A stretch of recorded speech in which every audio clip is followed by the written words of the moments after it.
Okay, we're rolling. Live, baby. We're rolling. Here we are. Hello. I am having a really hard time to do this with all these.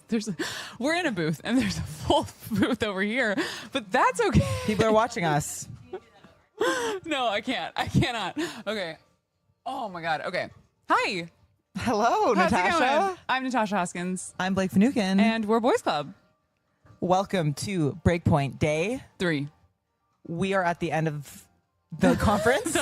Clearly, I am. Things are firing. At your breaking point. Yeah. But we're super happy. I think, like, genuinely overall super energized, even delirious. But having a truly a fantastic time. Mm-hmm. We are in Abu Dhabi at the Solana Breakpoint conference. For those who don't know what that is, Solana is a blockchain, and they do a yearly flagship conference that is super high fidelity, and it's called Breakpoint. Yes. And this year it's in Abu Dhabi. So the girls or the boys have just been hanging in the Mid East.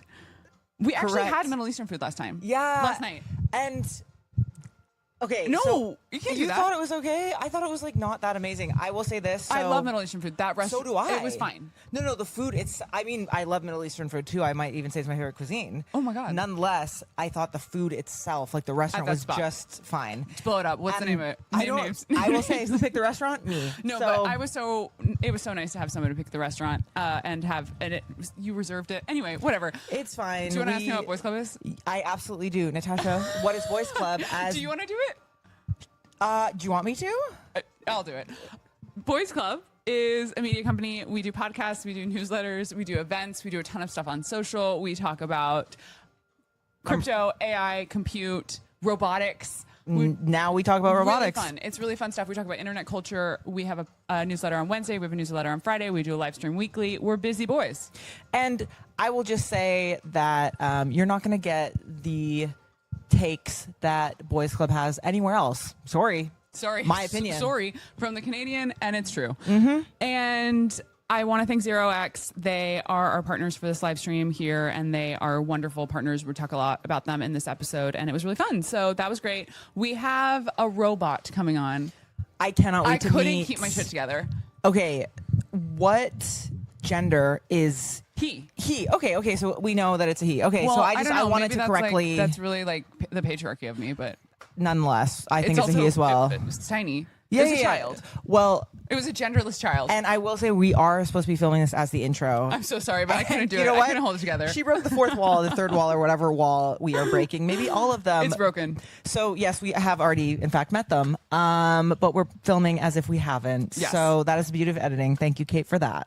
Okay, and Kate's like, "What the fuck am I gonna do with this edit?" Okay, we're delirious. Okay, Joe Jonas. Yes. Okay. So let me just give the audience context. So essentially, on the first day, we had to set up the entire suite, lights, camera, action, the whole cords, thing, cables, all of it. Mm-hmm.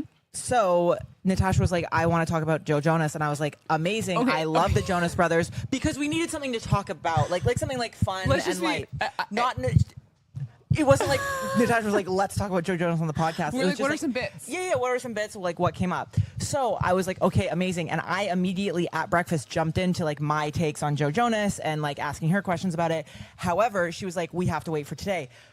This is 3 days later, and I have continued to bring up, we need to talk about Joe Jonas.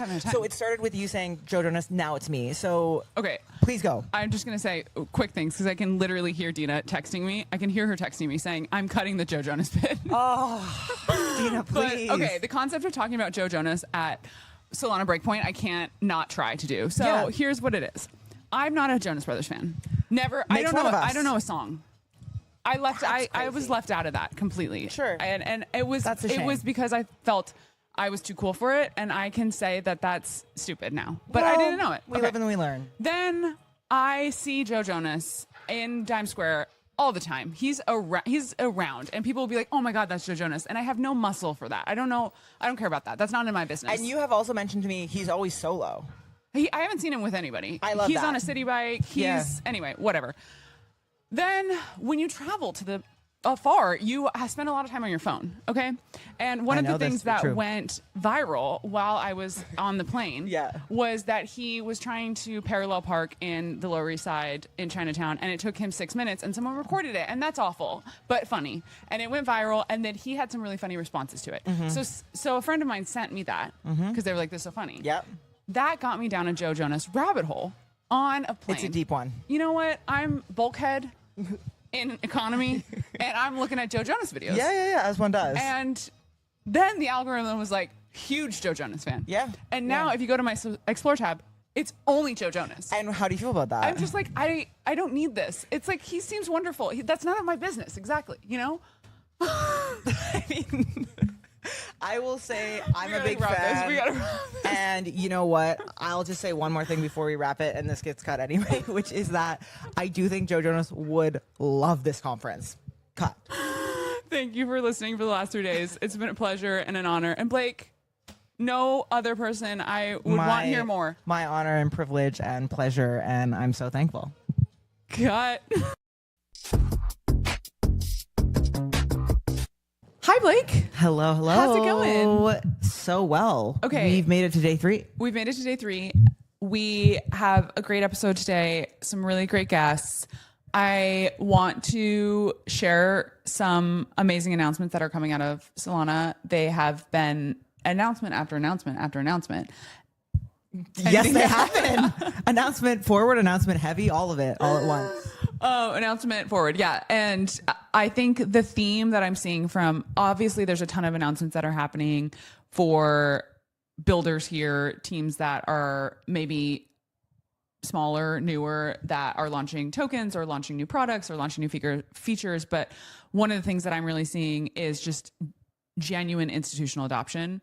Announcements with JP Morgan, with State Street, huge asset managers, trillions of dollars of assets being managed by these by someone like State Street that are now thinking about tokenization and doing it with Solana, which is a wild thing to see. Yeah, and I feel like just bringing massive amounts of non-quote unquote tokenized money on chain.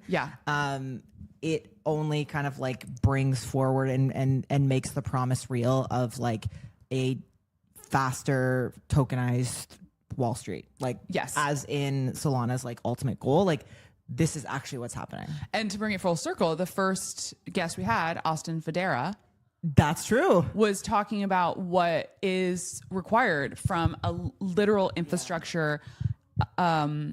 What's the word?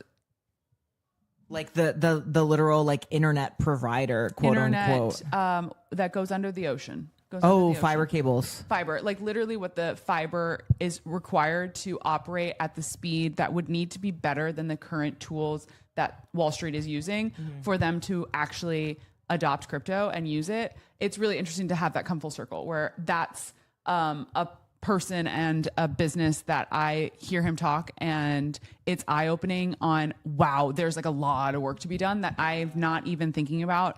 And that I don't even really, the concept of, I don't have. Truly, like, what is the internet? Couldn't tell you. Exactly. But, and someone like him who's seeing like, okay, we talk endlessly in this industry about adoption, like, and the layers of what's required. What I'm confronted by is there is a tremendous amount that is actually required for that to happen.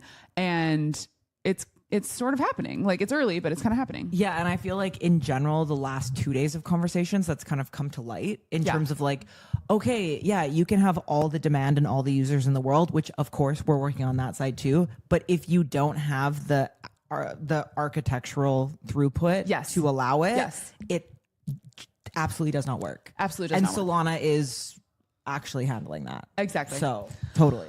Okay, before we get into some of the interviews that we are going to have, I want to thank a few folks. Let's do it. So first of all, Polygon. Do we love them? We obsessed.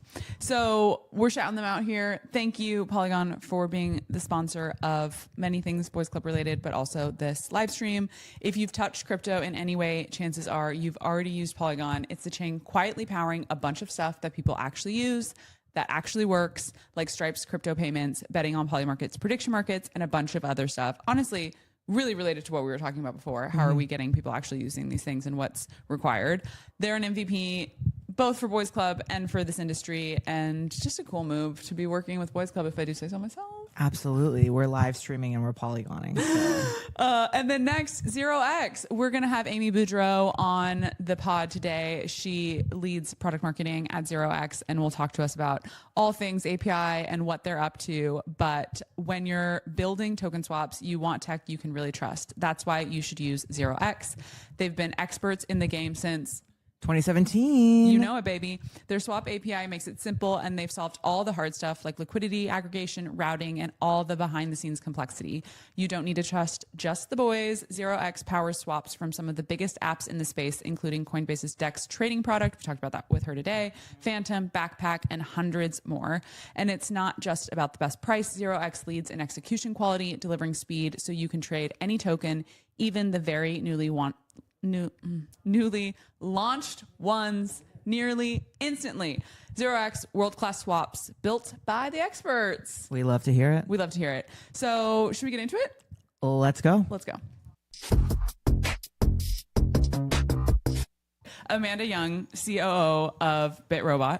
Thank you so much for being here. No, thanks for having us. So who's this? So this is a Booster K1, a Booster being a Chinese robotic manufacturer. And this is their smallest model. Okay. And does this one have a name or no? No name. No name. Do any of them have names? Do they have identities? Yeah, no. Oh my gosh. Okay. So you guys have, in my opinion, won the conference. Like, you're doing an incredible activation downstairs.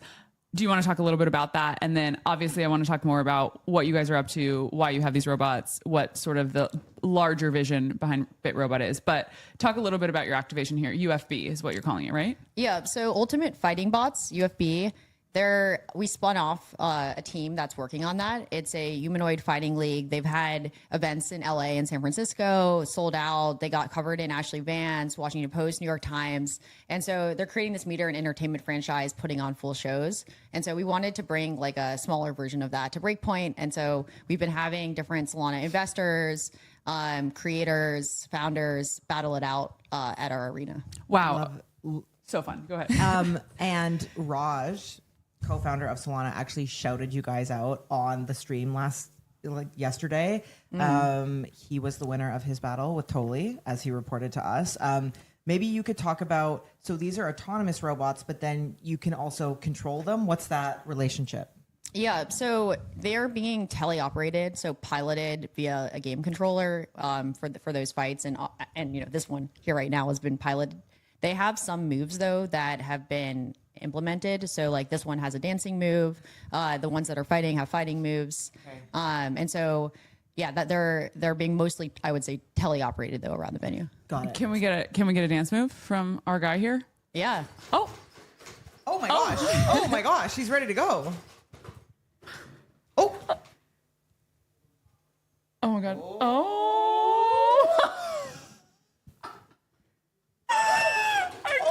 Oh my gosh. Oh. Wow. Oh. There's so. Oh my gosh. Oh my gosh. Why can't I like not? I don't know what's my problem, but like I can't actually handle it. Like I. Set and repeat. Okay, so this is the dance. This is the dance functionality. There's something really funny and sort of like unserious about that, but you guys are, what's the purpose behind the robots? We heard a little bit from Raj yesterday about it, but I'd love to hear from you, like what the larger vision is for what you guys are doing. Yeah, so we're building a protocol on Solana for open robotics research and development. And so these robots are being used for data collection. And then we're also doing different types of data collection. There's 3 types that are needed for robotics. There's video. So we have an iPhone app, as well as something called the RoboCap, which is like a wearable cap that people can wear to collect egocentric video.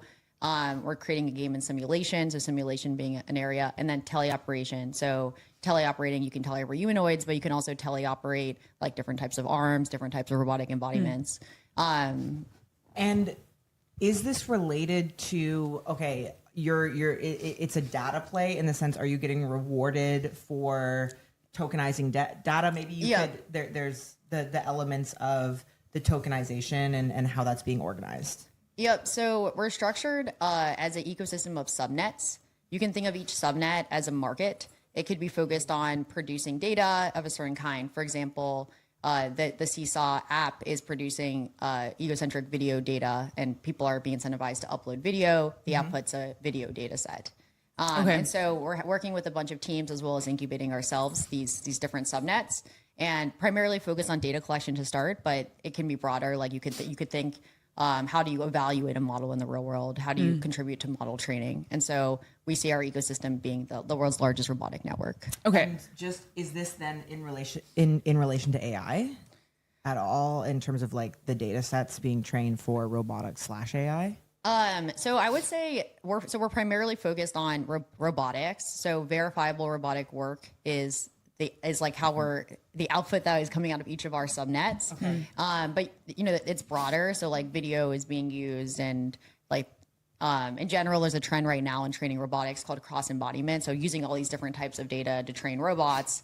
So there's the AI element, but there's also like the physical element. Got it. Yeah. And so you guys are working in partnership with a company that is building these robots, and then you're building like the software and tokenization and data collection. That's the protocol that you're working on. Am I understanding it correctly? Yeah. Okay. So it's essentially a coordination layer. So on Solana, we're aggregating these different resources, incentivizing them, and doing the payouts. Okay. And then we're partnering with a number of robotics manufacturers. We also do have a team in our development studio. They manufacture low-cost robotic embodiments, and so they manufacture their own like wearable cap, for example, for egocentric video, as well as a sidewalk robot for navigation data. But we're primarily partnering with like third-party groups to create humanoids and other types of autonomous robots. Okay, so this guy is he's watching and he's collecting data. So I would say right now at the conference, it's more of an entertainment. Okay. But we are using, so this one is a booster K1, but we are using other humanoids for data collection. Okay. And what's an end state here? Is it like, okay, they're collecting all of this data and then they're going to be surgeons, or they're going to work around the home and like a humanoid robot that's domestic? Like, where do you see this going? Yep. So I think we're seeing an interest is general purpose physical AI. So it's like any robot, they can do any task. And so I think initially some of the bigger robotics companies are focused on home use cases. Some are focused more on industrial use cases. And so our network is powering all of this. And how do we get to kind of like the ChatGPT moment in robotics? Okay, cool. And for you personally, how did you get into robotics? Yeah, so my background is in the crypto space. So I was in venture, and then I knew the team and was quite excited about what they were building. And so came on earlier this year to help on the operations side. So I would say I'm learning a lot about robotics over the past few months. Wow, it's amazing. It's so interesting. Okay, well, Amanda, thank you for coming on the show. So cool. So cool. Incredible. Really interesting stuff. Thank you so much. Thanks so much for having me. Abhay Kumar, head of protocol at Helium. Thank you so much for being here. For sure. We're so excited to have you. We were at Helium House on Wednesday. Amazing. Incredible event. That's all him. Great job. Off stage, but Great, that's all him. Great job. Yeah. It's all him, off stage. Giving props where props are due. Just really thoughtfully produced. A lot of really exciting announcements from you guys. Obviously, we love Helium. We know a lot about it. It's a really exciting project. But for the listener, can you give a 101 on what you're working on? For sure. So Helium is a new way of creating wireless networks and building a new kind of telco. We believe that the right way to do this is to give people the opportunity to deploy their own radios, their own hardware, and serve themselves and their customers, their community. So that's fundamentally what the Helium network is. And then on top of that, we built a carrier that actually uses this network. We wanted to use our own network, of course. We wanted to be able to offer people cheaper, better access to connectivity wherever they are. We started in the United States, and we're going to continue to expand. And I will just say, I feel like obviously the new excuse the term, meta, or the theme that's really emerging from this conference is deepen, and obviously it's been bubbling for a while. You guys genuinely invented that category. Like, truly, it's like you guys were the first. Can you maybe talk about the relationship between the actual hardware and then the tokenization?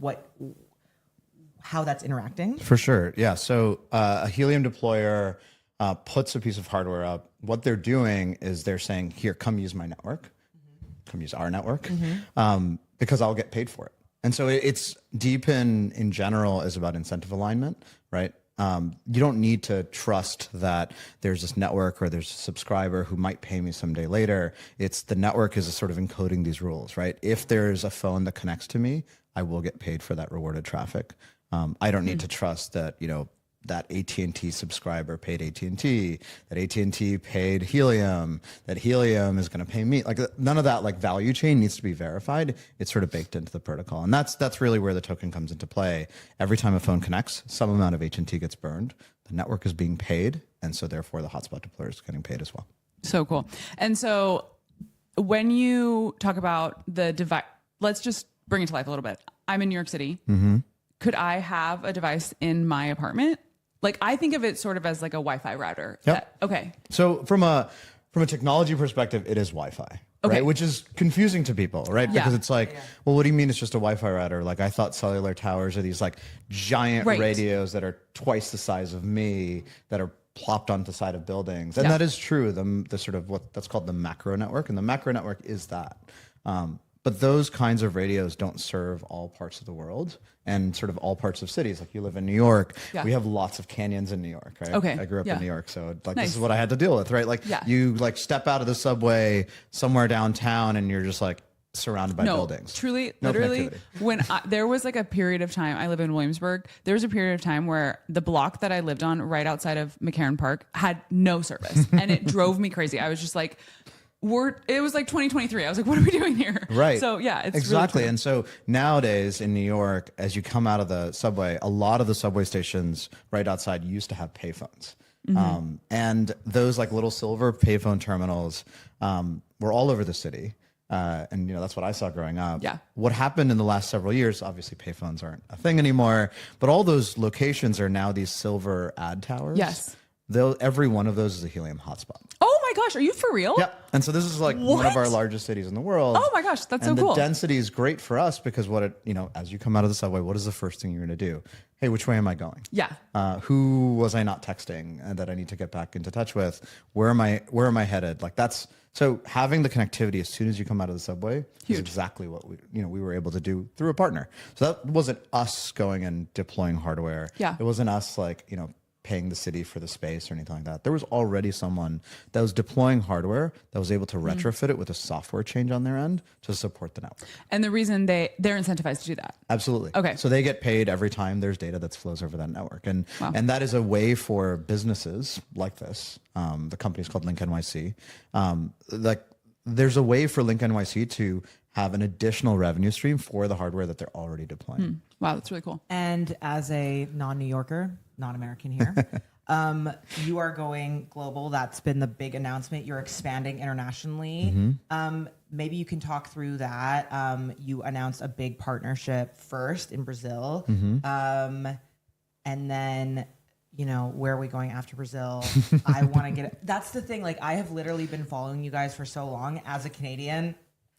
Sure, you can buy the token, but like you want to participate. So tell me more. Where and how can Canada? Also, Speaking for the country, get involved. When Canada? Yeah, when Canada. So I'll start. Yeah, sorry. Go ahead. No, I was just gonna Jumping say, in, Natasha. I'm When jumping in Canada- for something so dumb, like it's painful. But are you familiar with the meme "Come to Brazil"? Yes. Okay, I'm like, you guys really did it. You came to Brazil Came to first. Brazil. You did it. Yeah. Anyway, sorry. Go ahead. No worries. So we announced actually Mexico first, and this is a while back. Okay. And we're sort of in the final integration, like technical integration stages of that. And so it's like I think they're literally meeting day to day right now to try to make sure that this can launch. I know our goal was to try to get it done this year. May still happen. It is coming close to the holidays, so maybe not. Like there's like technical holiday freezes often, because people don't want to be on call over Christmas Eve usually. But if we don't get it done this year, it'll be done very, very soon after. So we're at that last mile. And then, yes, we announced Brazil. The way we're doing that is with a deployer, someone like Link NYC, who already has 40,000 sites deployed. They're Mambo? offering, I'm sorry? Is that Mambo? And that's Mambo. Okay. Yeah, that's right. And so they already have 40,000 sites deployed. And those sites are like captive portal sites. So like when you go to a hotel or to an airport, you like select the Wi-Fi, you have to put in your name and email and maybe your phone number or something like that. And then you get access. That is the traditional way that Wi-Fi is deployed indoors and as accessed indoors. And what we believe is that your phone has everything you need, right? Your phone has effectively an identity. It has a SIM on it. And that SIM should be all it takes to connect to a network. And that is the Helium way of connecting. It's you walk in and you just automatically connect. Mambo wants to do that for any of the carrier customers in Brazil. So they're already starting to work with a couple of different some of the local carriers to enable this for all of them. Do you have to get buy-in from you don't need to get buy-in from an AT&T, from a Rogers in Canada, whatever it is. You don't need to get buy-in from the big cell phone providers in order to deploy the networks. To deploy the networks, you don't need buy-in. Okay. So the thing that you're deploying is a Wi-Fi hotspot, right? Okay. Wi-Fi is it's freely deployable. The same reason that you can deploy it in your home, same reason you can deploy it in a business. You're allowed to deploy it anywhere. There are obviously some country restrictions on how strong these radios can be, but they're all reasonable. They're all don't cause cancer and don't kill birds in the air kind of restrictions, right? They're completely reasonable restrictions. And when you buy a commodity Wi-Fi hardware from Amazon or Best Buy or whatever, you're buying sort of standard Wi-Fi gear. And that's the kind of gear that we're talking about here. Maybe sort of on the higher end, and that's what you're able to do. So yes, you could technically deploy a Helium mobile hotspot in Canada today. Unfortunately, there are no subscribers there right now. Alas. So it's going to be hard for you to earn anything for it. That's the problem. Yeah. But you can certainly use it for yourself. If you wanted to, or you could offer it to anybody else. Yeah. I know one of our community members, he has a deployment in Berlin, I think.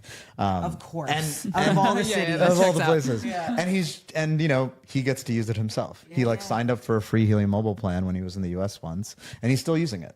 And that he loves the network and he cares about it, so he wants to do it. He's a builder, right? He wants to do this. On his own. So yes, you could certainly do that. Otherwise, if you're not in a country right now, you can buy AT&T.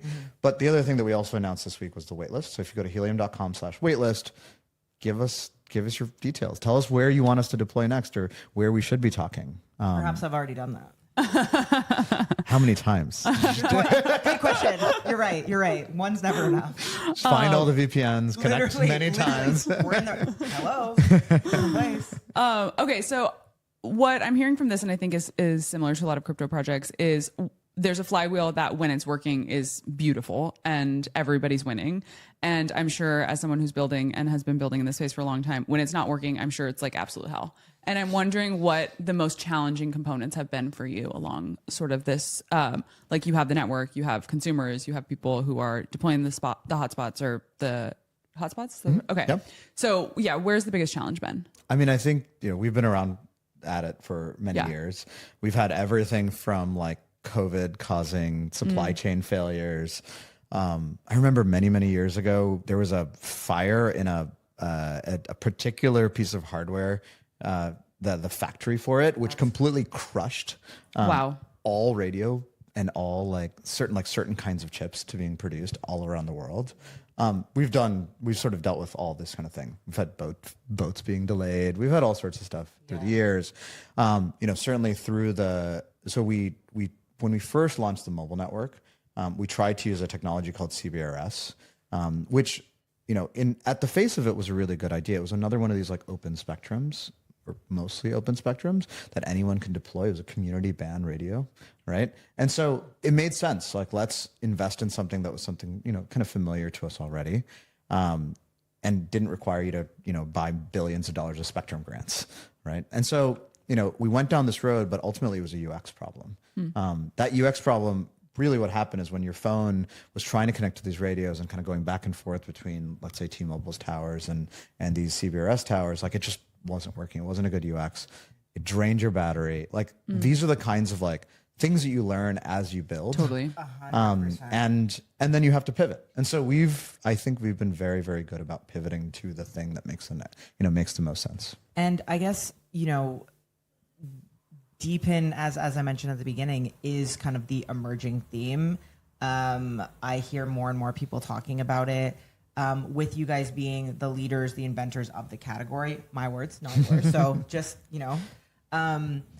where do you see it going in terms of, are you thinking through messaging fitting into trends like, okay, this is going to be a new moment for us because everyone's caring about it again?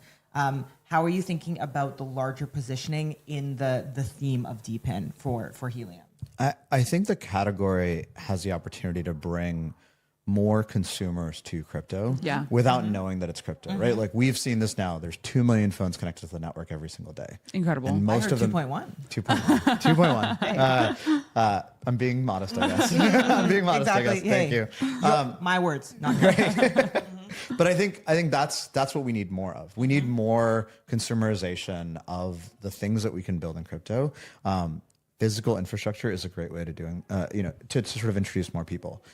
Connectivity, energy, like these are places, and compute, like these are places where we are really seeing more people build. I think the biggest piece of advice that I've given founders that have sort of asked me questions of like, what do you do when you have this idea? It's find your first buyer of the product, right? For us, the buyer of the product is us. Like we want connectivity on our phones. Who is the buyer of that energy product or that compute product? And make sure you get to that as fast as possible because you want to have, I think revenue generating protocols are the ones that will like stand the test of time. Abe, thank you so much for being here. Yeah, we love what you're much. building and have learned so much. Thanks for having me. Thanks. I really appreciate this. Merry Christmas, Holly. Yeah, happy Hollier days. Yeah. You've never heard that. Just came up with that right now. Yeah. Okay, Emmett Hollier, GM of Solana Mobile. Thanks for being here. Thanks for having me. So you're our last interview of the conference here. Sure. I'm counting? No, not me, certainly not. I am curious how you're feeling. You are here. We're also coming to the end of the conference for you. Yeah. What's the vibe check? Vibe check. I'm feeling extremely tired, but like supercharged. Yeah. Yeah. Kind of like when you're up all night, but Manic. you want to keep going. Super manic. Yeah. No, it's great. It's like once a year we get everybody in one place. Yeah. And it's the most exciting, like 3 or 4 days. You just kind of got to power through it. So Yeah. it's been great. And you have a booth. You've been on the floor. You've been in the trenches. Indeed. So what have been your kind of takeaways from actually talking to people, showing them what's happening with the phone, which we'll obviously get into, but what are your main takeaways there? Well, we've had like a consistent line of 150 people at our booth. Oh my gosh. I don't know if you guys have been That's down incredible. there. We've I've been- walked by. Okay. So we I've have- been up here. Listen, this is your view. I haven't seen a thing. Okay. All right. Well, if this is the last interview, I would encourage you to go check it out. We have like a big vending machine where people Yes. are spinning a wheel and winning phones. Okay. And it's been like 150 people Whoa. at any given moment. Okay. So that's been great. In terms of talking to those people, it's cool because for a lot of people who are in line, they already have a phone and they just want another. How dare they? I know, so selfish. But the truth is, for a lot of users who come to a conference like this, like that's our core audience. Those people get it, right? I don't have to explain Right. why we built this. Whereas sometimes, in other contexts, I have to be like, hey, crypto, yeah, you could download Coinbase to your phone. But if you want to do more than that, it gets really hard really quickly. Yeah. You don't have to explain that here. So people come up to you naturally and they're like, oh, I love using apps. I feel great having my funds more secure. It's so easy to use. It feels like Apple Pay. So that's super validating because otherwise I have to spend a lot of time explaining. Totally. And are you getting feedback on what some of the favorite apps people are excited about? Yeah. A lot of gamers, tons of gamers. Okay, Yeah, lots of makes fun sense. game. Yeah, I know, Yeah. right? Lots of trading, tons of trading. I Okay. think the people out here absolutely love trading. That's how a lot of people got into crypto, especially Solana. Yeah. And so, a year or two ago, trading apps all looked and felt the same. Yeah. And in just a year's time, now everything's different. It's like Totally. there's some that are more game oriented, there are some that are more socially oriented. Yeah. So it's kind of the spectrum of trading apps have really taken off. Yeah. And I know that you were on the pod in September, so there was lots of updates Sure. then. where, I guess, since that time, have you seen adoption been growing? Is it all in still on the crypto side? Are you wanting to expand? Where are you at on that? So, well, I think one of the big changes since I was on the pod in September is there's no more echo, which is like, this is very nice. Yeah. What a relief. Yeah, so No. We had really bad audio issues. It was really atrocious. It's really, we've come a That's long why way. It was like a bottom moment. Truly. We've come a long way. You were such a trooper. You know, we did it. We live, learn, and grow. So When it's you first beautiful. said that, I was like, is Echo a Echo, previous phone? And then I was like, oh, no, literally Echo. Little technical. I was just hearing myself the whole time I was talking. But in terms of since September, the thing that's real is people are spending money. Like that sounds stupid. We love money. Who doesn't love money? Yeah. The whole reason developers are building apps for our platform, like it's not worth it if you're not going to monetize it. Yeah. But we're seeing real users spending real money. Like we've shipped, 150,000 phones, and That is crazy. I know. In 4 months, those people have spent like $2 billion. No way. Yes, like real money. Clip Wait, that. are you for real? 100%. Oh my God. We've got like almost cost per 250 apps have launched. Yeah, people like are putting real. There's some whales who have lots of money on these phones. Wow. And there's people who are spending lots of money. Okay, that's absolutely wild. Whoa. And they're spending money in trading, prediction market, games, all those things. All the things you can imagine. Okay. Staking, swapping, lending, trading, Okay. all this stuff. Lots of money. Okay, so if you're looking for product market fit, it seems like you found it. Yeah. And I think the argument would be, okay, crypto whales or people who hold crypto really in any amount, but probably people who are holding a lot and making it easier for them to move that money around in a native way you're seeing that people are actually doing that. Yeah, and look, a lot of people, their exposure to crypto is they download Coinbase and they buy some Bitcoin, buy some Sol, buy some ETH. And for a lot of people, that's plenty. Yeah. But as you guys know, 90% of the interesting stuff happening in crypto is one level beyond that. Yeah. And so historically, people have been, they download Phantom and they go to the in-app browser tab, and that solves a lot of needs, but it's not native. It's not seamless. I don't think Apple, if they were going to build a crypto first product, they'd be like, it's simple. You just embed a browser in another app, and you got to remember which That's where all website the to go issues to. begin. Yeah. But it's because of their economics and the way they've built their store and Google equivalent that has really prevented actual native apps from taking off, right? Totally. And so for a lot of our users, it's like an aha moment. They download, they get the app, they download our wallet, they go to the dApp store, and then all of a sudden there's just lots and lots of apps that are native, and it feels native, and it's a 10x UX improvement. Yeah. It's been very real. And you see this as a Bring them in. we're live.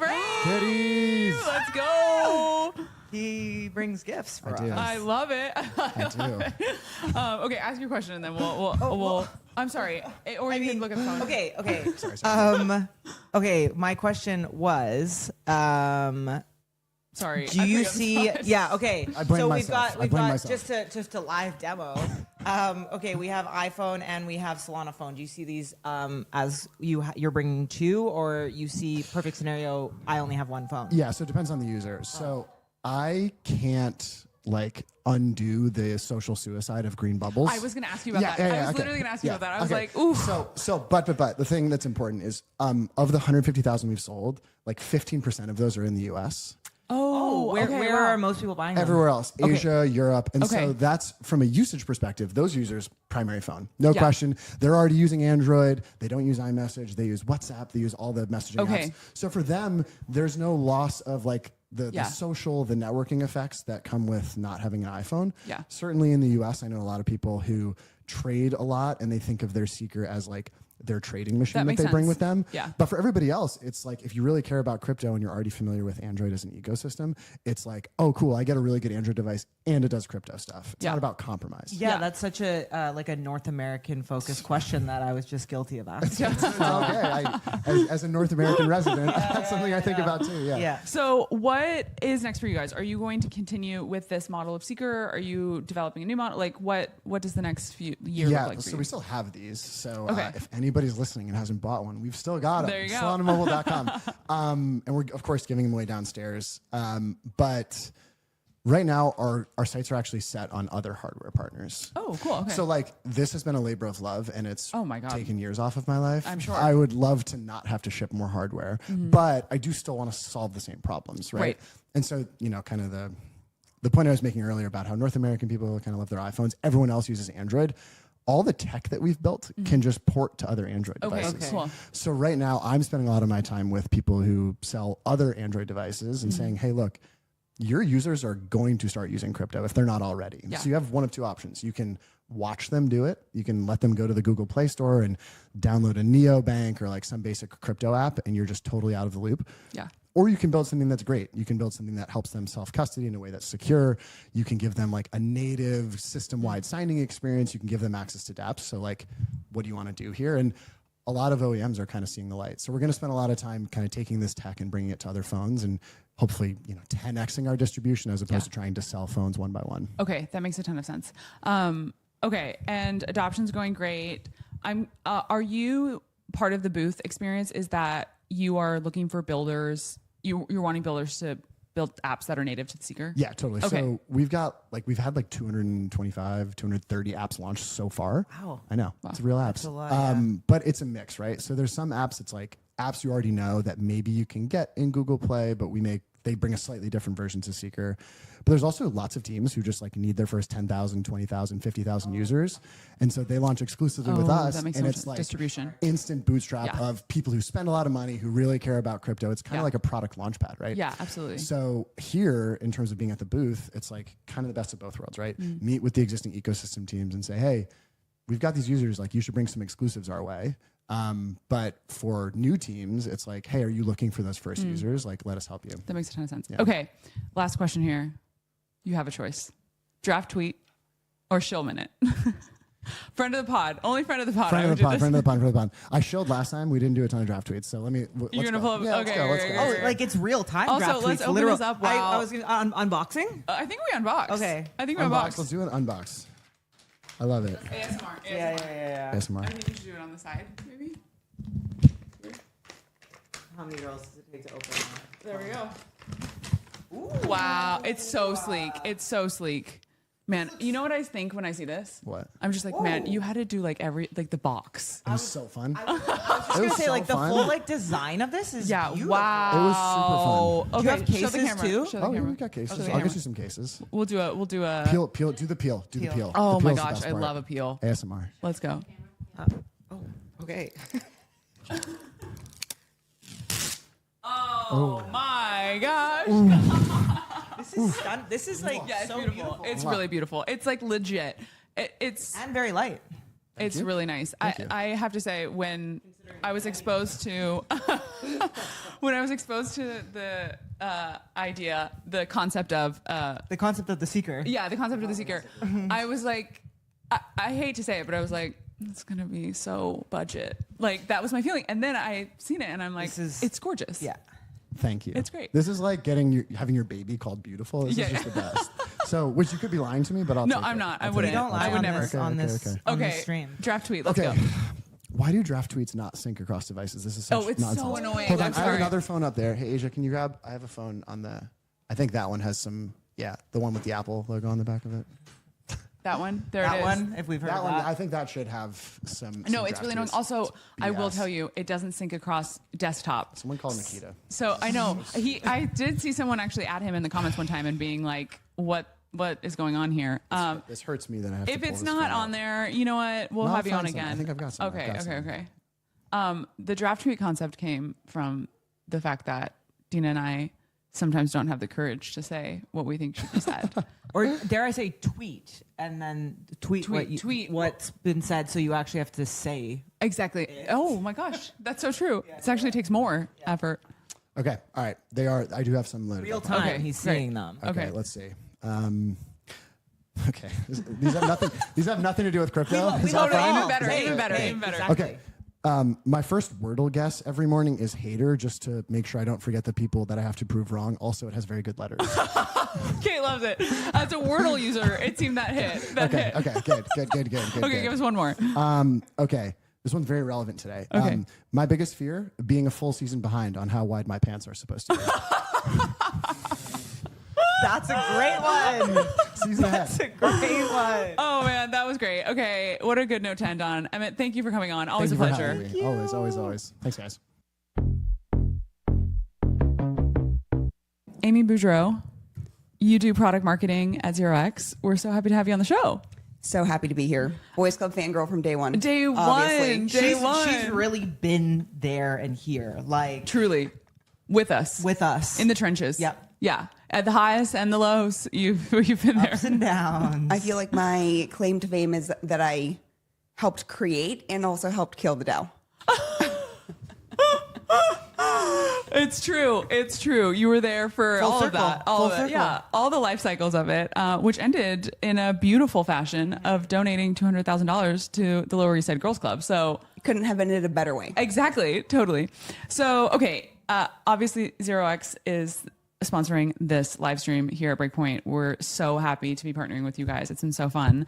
And tell us a little bit about 0x, what you're up to, what you're marketing. Yeah, so 0x has been around since 2017. Up until last year, we really focused on the EVM side. So if I were to just break it down, what 0x allows you to do is turn any app into a trading platform, embed swaps in anything that you're building on chain. And over the past year, we've had two big projects that we're working on. And, you know, we're here at Solana Breakpoint. We were at Solana Accelerate earlier this year, and we're seeing that one community that we haven't really served yet is Solana. And so that's what we're currently building. Nice. And why Solana next? Like after EVM? Was it strictly like this is where the users are, this is where the traders are? What was the strategy around like that pivot or that, I guess, ad? Yeah, I think both of those things definitely factor in. Our founders really have this vision that they've been building against since 2017 about wanting to help create a tokenized world where all value can flow freely. And I think that in moving towards that vision, we try to really stay laser focused on what it is that we do best, which is enabling trades, enabling swaps.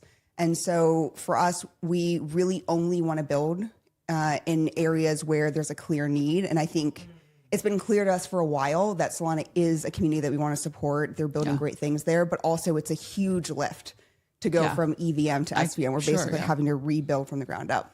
Yeah. So we're here. You're about to launch an API for Solana. Is that correct? Yes. Okay. We are in alpha right now. Okay. Yeah. Nice. And getting early developers to start using it, to start building on top of it. Have you seen anything from builders yet? Like, what are some of the common things that people are asking, if you've heard anything yet, or it might be too early for that, but... Yeah, so in the alpha phase right now, we just have a couple of key partners who are helping us test. Our team is really committed to not putting out something into beta or even into GA until we feel like we have a super strong product. Yeah. Right? No one needs another kind of like mediocre product anywhere in crypto. And so words have never been spoken. So yeah, the team has a very high bar for excellence before we ship anything beyond the alpha phase. I would say that one thing that we're seeing that's really different between EVM and Solana is speed. Speed is the name of the game here. Yeah. And I think in general, one of the differences we've seen in the EVM community versus the SVM community is in Solana, it feels like the entire chain and ecosystem is built around one thing and one thing only. And it's creating this decentralized finance world. Whereas on the EVM side, there's so many different types of use cases where, you know, there's the DeFi side, there's also like the DePIN side. In Solana, it feels like everyone's going towards this one vision. And because of that, there are very clear needs if you want to bring all the financial markets on chain, and speed is one of them. And you have like the best booth. Like it's so fun. Thank you. You've really literally been in the trenches at the conference, literally outside in like 30 degree or 90 30 Celsius, so whatever that is. Very, very hot. What are you seeing in terms of kind of the vibes of the conference, or kind of people coming through? What are they most interested in? Do they already know 0x? Like, what are kind of the responses to the activation, and what are people asking you? Yeah, I think that people are very excited. Yeah. And I think back on that theme of bringing financial markets on chain, people are really excited about RWAs. They're excited about tokenized equities. When it comes to 0x, I mean, in some ways we do feel like we're starting a little bit from the ground up. Yeah. Our founders and like early 0x's, some of them have already made the shift into the Solana ecosystem. So I think there are some people who have been around since the beginning who know us, but we know that we really need to fight for that brand awareness and that brand value. We don't have that track record of success and trustedness that we do in EVM, and we want to build that. Yeah. Well, one of the things that's amazing about 0x is that your founders have been in the game for so long and have been really committed and laser focused, in my opinion, on building 0x from 2017 until now. And that buys you like a lot of street cred in the EVM Ethereum community. And it's really interesting and in a totally different and such a smaller way. Like I remember my Breakpoint last year walking around and Solana talking to people. And I was like, I remember texting Dina and be like, man, like nobody in Solana has like, there's no respect on the boys club name here. Like it's really like different. And that's great. Like that's honestly, my main feeling around it was like, it's really refreshing because sometimes this industry feels so small and it feels like the same 200 people. And then when you get out of that echo chamber, it's exciting actually. But I'm sure as a brand that's building tools for builders, and being a marketer there, you have to really think about like, okay, how are we going to gain that respect and show that we've been here for a long time? And I think a great way to do that is that the 0x Mafia is incredible. And like you guys have some all-star names that have come out of 0x from sort of the get. So tell us a little bit about who some of those people are that came out. Like it just, to me, it's really interesting to see sort of the net of who you guys have, who has worked on 0x. Yeah, it's incredible. I feel lucky to be part of this group. You know, You're part of the Mafia now. I am. Yeah, I've been at 0x for 2.5 years now But yeah, I mean, I'm always shocked and like awed when I meet new people that are like, oh, I used to work at 0x. We had a couple of developers who stopped by the booth this week that had worked at 0x in the past. I think on the EVM side, if those of you who are familiar with Bounty Caster, some of the developers there came from 0x originally. They're now part of the Farcaster team. Yeah. And I think on the Solana side, the biggest one, of course, is Phantom. So the Phantom team all came out of 0x. We absolutely love them. They use us for swaps on the EVM side and, you know, hopefully soon on the SVM side. Okay, nice. And okay, so in terms of you entering the Solana ecosystem, what have been just like personally as a marketer, are there ways that you have to communicate to this community that are very different than the EVM? Do you see it as completely different strategies? Yeah, I think the strategy is similar in that at the core, we have to put out a really strong product. Yeah. And I think that we've learned a lot of lessons on the EVM side that we're hoping we can bring into Solana. So in the EVM side, we support 500 plus projects. We're integrated into three or four of the products in Coinbase, including the wallet, their DEX trading product in the centralized exchange, and Coinbase developer platform, Trust Wallet, Backpack, Phantom. And so we're hoping that we can bring some of the just value that we've brought for those projects into Solana. I do think that there's a couple of pieces of messaging that we probably want to shift. The Solana community is very like practical. Yeah, I would say like they care about whether or not the product works. I think that's like the first thing. They care about speed. They care about all of the hard metrics of your product. So I think those are some things that we will want to lean into. Yeah, once we fully launch. Okay, we're at time, but one last question here. Quick hits. What are some trends that you've seen at Breakpoint so far? Yeah, I think the real world assets coming on chain is definitely a big one. Something surprising that I've heard a lot of is developers asking for cross-chain capabilities. Interesting. Okay, cool. Yeah. I love that. Cross-chain world we're living in. Yeah, I mean, we were talking to one project, they're called FOMO, and what they really envision. Oh, FOMO's so cool, yeah. Yeah, so cool. And the experience they want is just that your wallet shows USDC and you're trading USDC, and it really doesn't matter what chain that you're on. And so we're seeing a lot more of the abstraction. And I think it's also great for the Solana community to be able to connect into all these other places and really become like a one crypto ecosystem versus these siloed communities. Totally. Amy, a boy from day one. So happy to have you on. It's great to see you. We love you. Love you guys. Michelle, head of marketing at Octant. So happy to have you here. I'm so excited to be here. My first Boys Club feature. I am excited. I'm sure first of many. Exactly. Soon to be friend of the pod. Yes. Literally.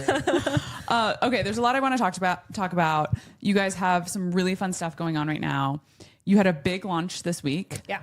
So Stream Vote happened this week. Is that correct? Last night. Yeah. Last night. Oh my gosh, we're fresh, breaking. So Roll the tape. Roll the tape. What my understanding of it is, it seems like quadratic funding mechanism for public goods. Tell us about it. Okay, cool. So I think it's probably going to be a bit controversial, but maybe Love controversy. We love. Give a hot take. maybe not. I don't know.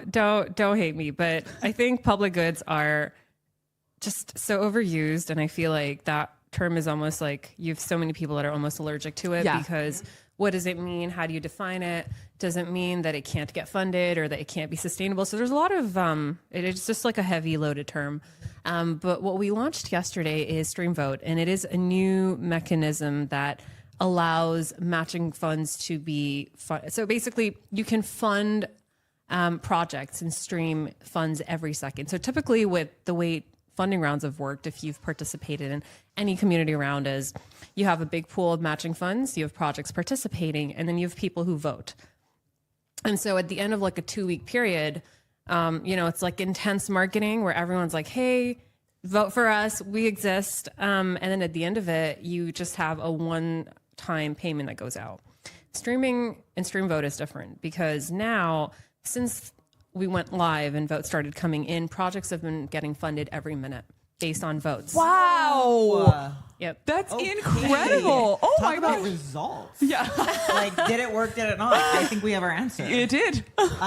Okay. Wow. I need to, first of all, Blake's shook. Yeah. Okay. Couple things. The video, unreal. So good. So good. Like, we were talking Yeah. off camera, literally in the car, like, this video is exceptional. Like, it's so well done. Before I actually get into the product more, I need to know about the marketing video and the thought behind that. Oh, I'm so proud. So, our creative lead, Sarah, is the one who did the video completely. It was her vision, and she just creates magic. I'm so proud to have her as part of our team. And I just think overall, like funding and mechanisms and allocation, like these are just complex terms. Totally. And it's so easy to get like caught between like the details and specifics and technicalities, and we're like, how do we break through that? Yeah. How do we make things accessible, interesting, and fun? Yeah. And I'm so proud of the video and the reception, and it's just a cool video. I think it's the first time we've had so many folks that are on the technical side in our team being like, wow, we love this video. This is amazing. So we'll have to add it to the stream because it's really great. Okay, so a lot to unpack here. I'm curious how this is connected to the vault. So you guys also have a vault. Can you talk a little bit about the relationship between those two things? Absolutely, yeah. And we launched our vaults during Dev Connect, so our team's just been shipping nonstop. Oh my gosh, man, I was cool. gonna say, whoa, we're Cooking with gas. We do not take breaks here. It's been nonstop, and so the vaults were incredible because we think there's a sustainable way that ecosystems can fund what matters to them and whatever they want to fund. Vaults basically use DeFi. So if you've got a crypto treasury, you deploy your capital into these vaults, and then you can use yields to fund whatever you want to fund. And so this is the first use case for our own vaults where we've actually deployed capital, 25 ETH, and then $1 million that we've actually added to these vaults, and the yield will fund this round. So Wow. continuously. interesting. Okay, cool. And it's just continuous funding. Yeah. It is sustainable. That means that, I think a lot of times, there's just so many questions around how do you fund stuff, and especially in a bear market, Right. everyone's concerned about budgets. But if it's yield and not your actual capital and principal that's funding things, we're on a different scale then. Yeah. And I think too, I mean, people always talk about like open source, the idea of like everyone can contribute, decentralization. If there's not those funding mechanisms, it does not work. Like, so 100%. Quick, I know we're coming to a close. I want to ask a quick question. Normally you're working on Ethereum. We are at a Solana conference. What are we doing here? Respectfully. I love that question. I mean, I have gone on a panel with Vitalik and spoken flex, about Flex, yeah, cool. that's not the flex. Spoken about Solana's marketing and appreciated how great it is. And he was so open to it because that's just Ethereum's vibe where we're open. We love seeing other ecosystems win. And I've been here to understand what's happening in the ecosystem. I've seen so many great things. I'm actually writing a piece on how ecosystems thrive. Solana is a key part of that because I have so much respect for so many approaches that they've taken on, and I've been here and I have been blown away by the production, the ecosystem building, and everything else that's going on. And I think that's a lot we can learn from in Ethereum. Yeah, I absolutely so agree. bullish for what you're up to that you're dare I say going cross chain in at least spiritually. I was gonna say like physically cross chain versus digitally. Nonetheless, both as powerful as the other. So. Yeah, absolutely. So another question I have for you is, one of the things that Golem Foundation is like the where everything was birthed from. Is that the correct way of thinking about it? Yeah, Octon has been spun out from Golem Foundation and is now an independent entity and has spun out as well. Okay, So, great. Yeah. That makes sense. And a lot of obviously what you're talking about, and I so relate to you talking about quadratic funding and public goods, and like all of those terms are so like 2022 coded to me, and there's like trauma related to it, I feel. But you obviously, from being in this industry for a while, there's a lot to be learned from that. And there's a lot of good that comes from decentralized systems that are funding things and what can be fair around that. I'm curious with some of the learnings that you've had from what you're seeing, maybe what's changed in the past few years around this type of funding mechanisms, and also just sort of like sentiment and culture around that. So we've been doing a lot of tests and experiments and funding experiments in particular at Octon. We call them experiments. It's a lot of money that goes out. We've given out over $12 million in grants funding in ETH in the last 2.5 years. And we've had a lot of different funding formats that we've done that through. I think we started off with public goods because that was the inception. Everyone wanted to fund public goods and do good in the world. And the sentiment was really great during bull markets. Over the last 12 months in particular, we've seen a lot of sophistication. Like grants operators and ecosystems have become really advanced. We've seen what happens if you just generally fund things and then if you get really specific. So I think what we're seeing now is, one, the results after having spent a lot of money and looking at what the results are. And two, when you get hyper competitive, how can you actually, it goes past funding. And I think one of the biggest learnings for us has been, we've launched a lot of programs where we've helped support and create support layers and programs for builders. And our biggest learnings are, it's not just funding, it's everything else that comes with the funding, right? So how do you help them thrive? How can you help them think about growing past that grant that they get? And then how can they sustain themselves? And those are top of mind for a lot of ecosystems right now. And the vaults are cool because they help from a sustainable funding perspective, but I think there's a lot more that you can do for builders. Help them get their message across. Like being here at Breakpoint, looking at the clarity and vision that builders have on stage, that's amazing. I think we could benefit from every builder learning from that. So I think there's a lot more on a supporting front.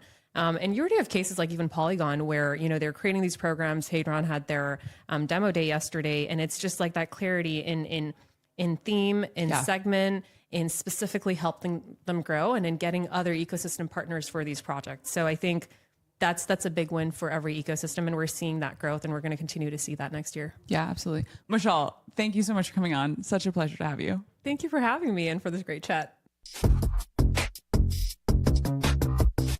Austin Horowitz, founder of Nuco. So happy to have you. Thanks for coming. Thank you for having me. Okay, so we're going to have a little yap about what you're up to, what you're building.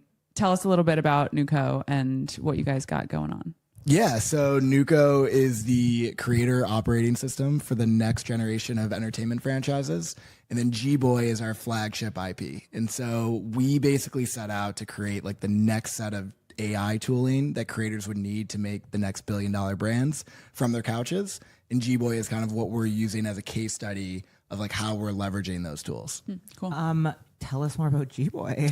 What are we working with here? Yeah, so G-Boy, he's a little like psionic asset that has escaped like kind of Stranger Thing vibes, like escaped like a government facility, is kind of like creating a lot of like this revolution that people are fighting and rallying with. And yeah, it's been a lot of fun. He's the mascot of kind of like the token, and we've created this like narrative, like linear narrative through like on-chain experiences, through videos, through Telegram, where people are helping to tell the story collectively. So it's a little bit of like a puzzle, massive multiplayer game online. Got it. MMO. There you go. You should just say MMO. Everyone knows what an MMO is. Yeah, like an MMO, RPG, ARG, all the things. But yeah, it's been an incredible amount of fun as people are helping to like tell the story around these characters, and like they got badges early on in the experience that like made them operatives, and they're like learning more and more about the lore.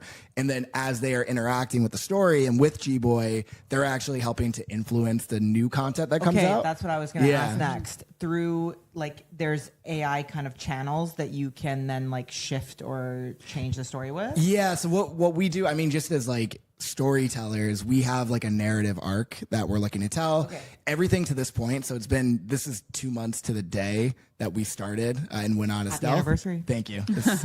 We'll pop some champagne for sure. So 2 months to the day, we had like a narrative arc, like a story Bible that we wanted to tell. Okay.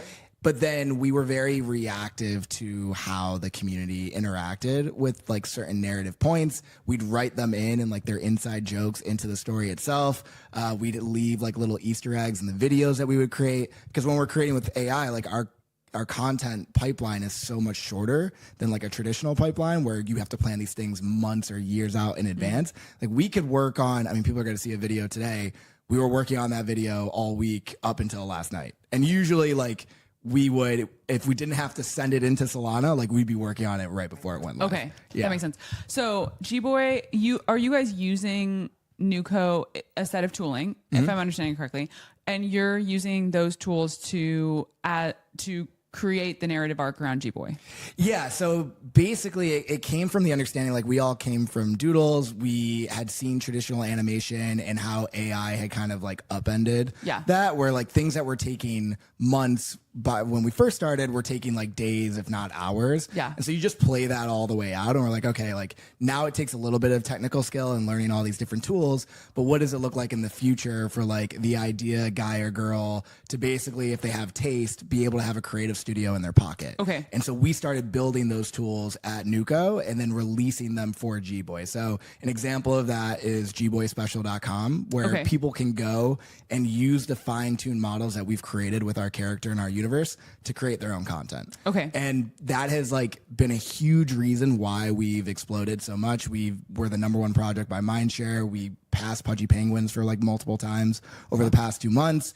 And that is like almost all because of the community and because they can create content at the same bar, if not better than us. Okay. And so like our meme depot, for example, is the #1 meme depot. It's the fastest growing. It has like 6,000 memes at this point, almost like 300,000 views. 95% of the memes in there were created by the community. Okay. And you can't tell. Like I would challenge you to go through and try to figure out which ones we created and which ones they did. Yeah. And it's really interesting to see this like logarithmic change in proliferation where like we thought we were moving fast, being able to use these AI tools, and then you give that to like 1,000 motivated community members and it just ramps it up again. And so the kind of like decentralized or you know, community built like Meme Depot, all of that data is gathered and you can kind of use it, feed all of that into the AI to then spit out your own memes, your own story. Like it's all kind of coming together. Yeah. So we basically created our own fine-tuned models because one of the biggest things that people have when they're trying to use AI right now is consistency. Is just really, really challenging. And so like large language models are great for a lot of things. They're not great for like getting consistent output. So that's why we create our own model, like our own fine-tuned model, and then people could build on top of that. And they're incentivized to build because of a token? We haven't listed like any sort of incentives, but I will say more broadly, we definitely want to value and reward contributions within our ecosystem. So we launched a leaderboard, which has 3 major pillars. There's create, connect, and collect. Okay. So creating is everything we just talked about, going to Gboy Special, leveraging the AI tools and creating the content. Connecting is, okay, now you've created this content, put it on the timeline, Okay. interact with one another. We have great partners at Zeet who helped us like create our own type of like leaderboard that we could plug into Okay. to make sure that we were getting rid of a lot of farmers. Yeah. And then the last one is collect. And so Okay. more broadly, like we've released NFTs within our ecosystem. We will have other tokens in the future. Having that be one pillar that is like part of how we value your contribution is something that's important. So we're in season 1 right now of that like campaign. Okay. That season will come to an end very soon, and then Yeah. we'll start the next one. Okay. And how are you like solving for quality? Like, how is it not just like a bunch of slop? Yeah, it's a good question. I think a lot of it has to do with the inputs, right? Like we really focused on making sure that the fine-tuned model had like everything that it needed to create like quality output. And then 2 was, can we give like, I know when I would go to use the tool oftentimes, I don't have like a particular idea. And so I was like pretty bad at prompting, and I would get bad output back. Yeah. So like we created a tool, for example, that's just random, where we're creating the prompt on the background for you because like Okay. we know the right prompt structure to deliver those things back. And then you can go and edit that Okay. and enhance it. But you know, there's still a level of like quality control to the meme depot somewhat. Okay. I think we'll look to decentralize that more over time. We have some ideas around, can you have the community actually like vote and like stake on which types of content or what ideas they value the most? Okay. And kind of let the market decide what is quality. But it's like this push and pull for sure. Yeah. And okay, very excited. You're the only guest that I've been able to ask this question to, which is around the kind of NFT world on Solana. Yeah. What are your thoughts launching? I know obviously you have a very storied background in NFTs, but what are your thoughts in terms of the NFT community, NFT buyers on Solana? What are they looking for, and kind of your experience launching your own NFTs there? Yeah, I mean, this is a very full circle moment for us talking about NFTs again. But, you know, obviously our background was in Ethereum, having launched NFTs on L1, and then even creating NFTs on Base. And I spent a lot of time over the past few years learning more about the Solana ecosystem. We had launched Dude on Solana and getting to meet a lot of the community members here. The thing that I've found interesting in building in this space is that they are looking a bit to like king make. There's like not. I get that. Yeah, that makes sense. What if you think about how IPs have developed on Solana so far? Traditionally, it's been they launched on Ethereum, and then they launched their token on Solana, and there's a little bit of like rent-seeking vibes to that of like, okay, you're coming here because the tokens are doing well, but like, do you actually care about this ecosystem? So we talked about that a lot at the beginning of like, we think if we go all the way in, like they're looking for that energy and they want to be able to support. And I mean, we've seen that tenfold. The 2 like NFTs that we've released so far, we released the first ones for free. We actually had the badges that people got early on. We had the community send them back to us, like in a move of like strength of like, do you trust us this week? Okay. It literally happened like 2 days ago. They had sent us back $1 million worth of NFTs. Oh my gosh. Wow. It's insane. And like they're trading, they're one of the top collections right now, like across Solana. They have all now gotten them back. We airdropped them back last night. In addition to breaking news. In addition to a soulbound token that they got for like their trust, and also like the end of episode 1. And so, yeah, we're seeing like a lot of like excitement around that. And then also the other NFT being, we released an RWA blind box with Fidgetals. And the support we saw for that, I mean, we sold 4,000 boxes, which is incredible. Like one of the best releases they've ever had. And so there's a lot of energy and support for it if people see that you're showing up authentically and you're not just here to like Extract. Yeah, totally. exactly. Well, Austin, so fun to hear about what you're up to. Yeah, so cool. Where can people find you, keep track of things, stay connected? Yeah, so Nuko at Nuko AI is our X account. For me, Austin_Hurwitz, and then our website, gboyspecial.com. Great. Cool. Thanks for being here. Love Thanks it. for having me.